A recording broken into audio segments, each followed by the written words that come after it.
আর বেঈমান এমপি এমএলএদের এই মুর্শিদাবাদ জেলায় কোনো জায়গা হবে না, মানুষ এদের জায়গা দেবে না। এরা তো আগে গদ্দারি করেনি, তার আগে তো দল থেকে বার করবার কোনো তো সুযোগ ছিল না। যখন খারাপ সময় এসছে দলের, তখন যখন ক্ষমতা থেকে মমতা বন্দ্যোপাধ্যায় চলে গেছে, তখন এরা দলের বিরুদ্ধে গদ্দারি করছে। তাই এখনকার সময় হয়েছে, বলুন আর কার আছে?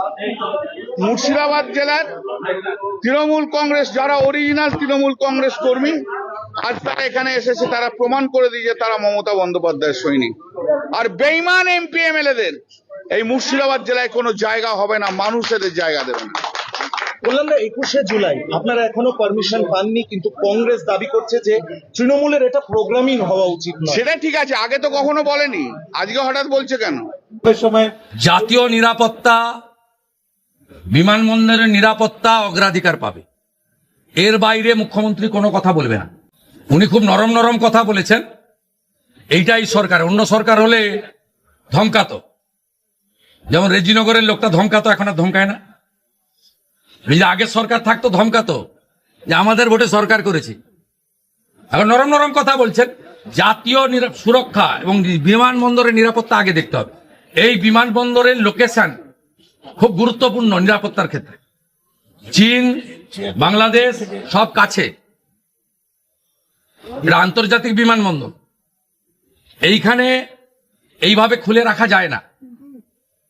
বাকি ঠিক আছে, আমরা তো ধর্ম পালনে কাউকে বাধা দিইনি। ওরা তো বলেছিল যে বিজেপি এলে মুসলমানদের তাড়িয়ে দেবে, নামাজ পড়তে পারবে না। তা বকরি ঈদও করেছেন, পশু হত্যা আইন মেনে করেছেন, অসুবিধা নেই। মহরমেও বেরিয়েছিলেন অস্ত্র বাড়িতে রেখে, কোনো অসুবিধা নেই। ভদ্র থাকবেন, আইন মেনে চলবেন, ডিজে থেকে দূরে থাকবেন, নিজের ধর্ম নিজে পালন করবেন, অন্যর কানে গিয়ে ফুফু করার দরকার নেই। সব ঠিক চলবে, সুন্দর চলবে। আর বন্দে মাতরমটা গাইতে হবে, ভোট না নাড়ালে হবে না, আমরা লক্ষ্য রাখছি। 16ই আগস্ট সরকারের 100 দিন পূরণ হবে। 16ই আগস্ট ভয়ঙ্কর দিন কলকাতার ক্ষেত্রে। সুরাবর্দির নেতৃত্বে দ্য গ্রেট ক্যালকাটা কিলিং হয়েছিল। আর সেই দিনটা তৃণমূল কংগ্রেস আগের সরকার খেলা হবে দিবস পালন করত। আমাদের সরকার সিদ্ধান্ত নিয়েছে ওই দিন আয়ুষ্মান দিবস হিসেবে পালন করা হবে। তৃণমূল দাঁড়িয়েছিল দুটো পিলারের উপরে, একটা পুলিশ আর একটা আইপ্যাক। পুলিশ তো নেই, সরকারে না থাকলে পুলিশ থাকে না। আর আইপ্যাক তো ভোটের আগে পাতনি গুছিয়ে পালিয়ে গেছে। 2-4টা নিচের তলায় চ্যাং ব্যাং ছিল, সেগুলো দেখতে পাওয়া যাচ্ছে না। এরপরে কি দ্বিধাদ্বন্দ্ব আছে নাকি? 70% ভোট বিজেপি পাবে। তোলাবাজি বন্ধ হয়ে গেছে, সিন্ডিকেট রাজ বন্ধ হয়ে গেছে, রাস্তায় হাত পাতার লোক নেই, রাজধানী নেই, মিথ্যা মামলা নেই। ও তো ভালো আছে, আনন্দ আছে, সবকে জেলে ঢুকানো উচিত। এখানকার বিজেপির লোকরা তো উচ্চ শিক্ষিত, উদার, ক্ষমা ঘৃণা করে দিয়েছে। স্তরের নির্বাচনে কালীঘাট তৃণমূল বলুন আর ঋত তৃণমূল বলুন, দুপক্ষরই বেহাল অবস্থা, লোক পাবে না। আমি নন্দীগ্রাম নিয়ে কিছু বলিনি। নন্দীগ্রাম নিয়ে কি আপনাদের কিছু দ্বিধাদ্বন্দ্ব আছে নাকি? আমি 9700 ভোটে জিতেছিলাম, তো আমার কগুণ বেড়েছে 1996 থেকে 1956 থেকে 5 গুণ। তো এটার সঙ্গে 9700 গুণিত 5 যুক্ত করতে, তাহলে যেটা হয় সেটা হবে। কাউকে চিন্তা করার কোনো কারণ নেই। 500 টাকা লক্ষ্মী ভান্ডার দিতে গিয়ে 9 মাস লাগিয়ে দিয়েছিল। 1,20,00,000 লোককে তো 1.5 মাসে দিয়ে দিয়েছি। বাকি যারা যোগ্য তারা পাবেন, অযোগ্য থাকলে বেরিয়ে যাবেন। ভেরিফিকেশন 30-8 অবধি চলবে। প্রত্যেকটা বিধানসভায় গড়ে 35 থেকে 40 হাজার মহিলারা পেয়েছেন, তারা আমাদের ধন্যবাদ দিচ্ছেন। মোদিজির নামে জয়ধ্বনি হচ্ছে। বাকি যদি প্রয়োজন হয় আরো 2,000, 5,000, 7,000 প্রকৃত প্রাপক থেকে থাকেন, পাবেন, নিয়মের মধ্যে পাবেন। না, আমি বলেছি স্থানীয় স্তরের নির্বাচনে কালীঘাট তৃণমূল বলুন আর ঋত তৃণমূল বলুন, দুপক্ষরই বেহাল অবস্থা, লোক পাবেন। আমি নন্দীগ্রাম নিয়ে কিছু বলিনি। নন্দীগ্রাম নিয়ে কি আপনাদের কিছু দ্বিধাদ্বন্দ্ব আছে নাকি? দাদা, অন্নপূর্ণা যোজনাকে নিয়ে গেল কেন? আমি 9700 ভোটে জিতেছিলাম, তো আমার কগুণ বেড়েছে 1996 থেকে 1956 থেকে 5 গুণ। তো এটার সঙ্গে 9700 গুণিত 5 যুক্ত করতে, তাহলে যেটা হয় সেটা হবে। আরে এখানে এগুলো নিয়ে কেন চর্চা করছেন আপনারা? এই জেলাতে এগুলো নিয়ে কেউ চর্চা করে নাকি? 2019-এ 37%, 21-এ 44%, 24-এ পার্টি ক্ষমতায় ছিল না, 49, এবারে 56% ভোট পেয়েছি। তৃণমূল দাঁড়িয়েছিল দুটো পিলারের উপরে, একটা পুলিশ আর একটা আইপ্যাক। পুলিশ তো নেই, সরকারে না থাকলে পুলিশ থাকে না। আর আইপ্যাক তো ভোটের আগে পাতনি গুছিয়ে পালিয়ে গেছে। দু চারটা নিচের তলায় চ্যাং ব্যাং ছিল, সেগুলো দেখতে পাওয়া যাচ্ছে না। এরপরে কি দ্বিধাদ্বন্দ্ব আছে নাকি? 70% ভোট বিজেপি পাবে। তোলাবাজি বন্ধ হয়ে গেছে, সিন্ডিকেট রাজ বন্ধ হয়ে গেছে, রাস্তায় হাত পাতার লোক নেই, রাহাজানি নেই, মিথ্যা মামলা নেই। ও তো ভালো আছে, আনন্দ আছে, সবকে জেলে ঢুকানো উচিত।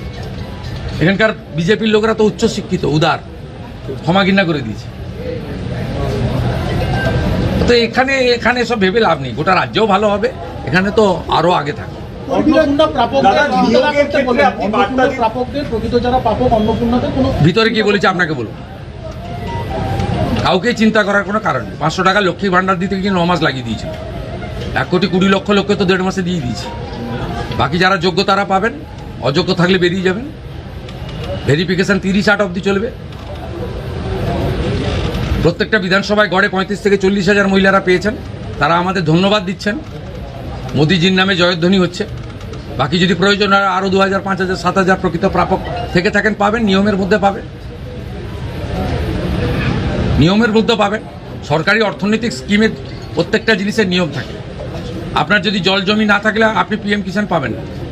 তা আপনি যদি বলেন আমাকে পিএম কিষাণ দিতে হবে, প্রত্যেকটা জিনিসের নিয়ম থাকে।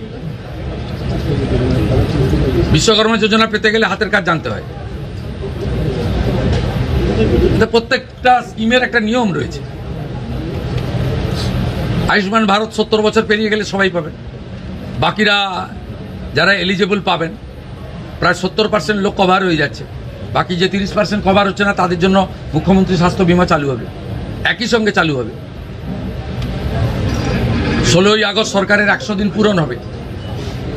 16ই আগস্ট ভয়ঙ্কর দিন কলকাতার ক্ষেত্রে। সুরাবর্দির নেতৃত্বে দ্য গ্রেট ক্যালকাটা কিলিং হয়েছিল। আর সেই দিনটা তৃণমূল কংগ্রেস আগের সরকার খেলা হবে দিবস পালন করত। আমাদের সরকার সিদ্ধান্ত নিয়েছে ওই দিন আয়ুষ্মান দিবস হিসেবে পালন করা হবে। ওই দিনই জানতে পারবে। অতএব আপনাদের চিন্তা করার কোনো কারণ নেই। প্রায় তো তাড়াহুড়া করছেন, মাত্র 62 দিন বয়স হয়েছে। দাদা, বিমানবন্দরের মসজিদের ক্ষেত্রে সিদ্দিকুল্লাহ চৌধুরী তিনি বলছেন যে কোনোভাবেই রাস্তায় নামবেন না, কোনো গন্ডগোল উনি কে? করবেন না। উনি এর আগে ওয়াকআপের সময় জাতীয় নিরাপত্তা, বিমানবন্দরের নিরাপত্তা অগ্রাধিকার পাবে। এর বাইরে মুখ্যমন্ত্রী কোনো কথা বলবে না।